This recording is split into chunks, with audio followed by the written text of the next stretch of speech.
Well, May 22nd, 2019, that is the last day that we had a fatality in the Ozarks from a tornado until today. That streak got broken. It was a 5-year run, and unfortunately 5 people so far have confirmed to lose their lives the last 24 hours with all this activity that has really started to fire up. It came in 2 waves. The first wave was arriving last night. You can see it.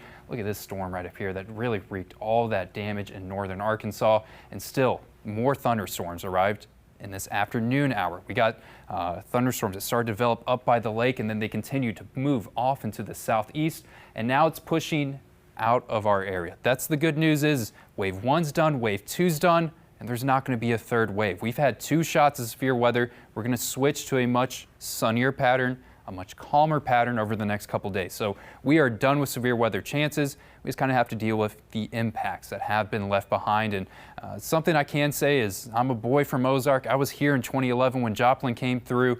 Something I know about this community is we come together in these moments, we help rebuild, and we grow back. But looking at all this activity, it's still producing tornadoes just on the other side of the Mississippi River. Very, very active atmosphere, very aggressive atmosphere, and we're finally got things to stable out in our environment. Temperatures are starting to decrease. Winds have flipped out of the north. Dew points are coming down to a much cooler level, which means we don't have any watches in our area. We don't have any warnings. The only thing that is into our area right now is concerns about some flash flooding because a whole lot of rain came in a very short time period, and this is also what happened in the last 24 hours. Look at all the reports just cluttering every single county that we have in the viewing area.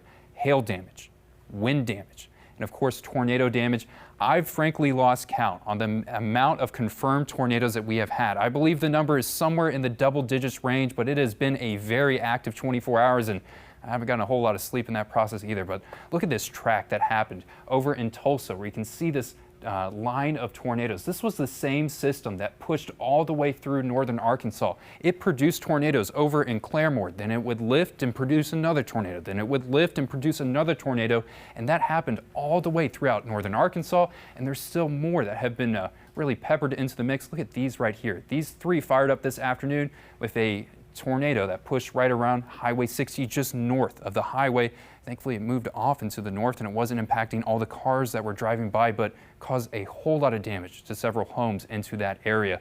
What the majority of people saw today was this, some large hail that came their way. A whole lot of people sending pictures. I appreciate all those pictures that people are sending in. That really helps when we're expecting to see large hail and people say, yeah, we're getting it. This is what we got. I think the largest hail that we saw was up by the lake. They got golf ball to tennis ball size hail. Marshfield also got a good amount of hail. I had a viewer send in a picture of 4-inch sized hail. That's softball sized hail, people. A whole lot of rain came into the area as well. Just about everyone got 1 inch of rain. The only exception is Springfield, actually a little bit less. We're sitting at a quarter here at the studio. We're closer to that 1-inch mark of rain that did come in, and that's we are seeing some concerns of some flash flooding that has been in place, but we don't have to worry about any more severe weather that's going to be on the table. We're pushing out everything. Skies are becoming clear. Temperatures are starting to decrease. Memorial Day is going to be a very sunny and beautiful day that we're going to have on the pattern. Great, wonderful weather for Memorial Day. If you have any outdoor plans, get outside and enjoy it. It's going to be perfect for swimming, barbecuing, spending time with the family. I don't even think we see rain chances until early on Tuesday morning. Even that's looking like a little more than a shower or a sprinkle that's going to be out there. Memorial Day is looking great. This whole week of weather, it's going to be a drastic change from what we got the last week. Not really expecting big storms are going to be on the table. Things are calming down. We're getting sunshine. We're getting temperatures hovering right around that 80-degree mark. That's where you expect to be for this time of year. I don't think we have a chance of storms coming back to the region until we get into the weekend, but even those are not looking like anything that we just experienced. A whole lot tamer, Bailey. Yeah, and we're just now starting to kind of see the extent of that damage. Of course, our hearts go out to everybody who doesn't have a home tonight or has lost loved ones. This is really something we have not seen. People's lives got changed in the last 24 hours. Absolutely. Thank you for your coverage these past couple of days. I hope you get some sleep tonight. Storms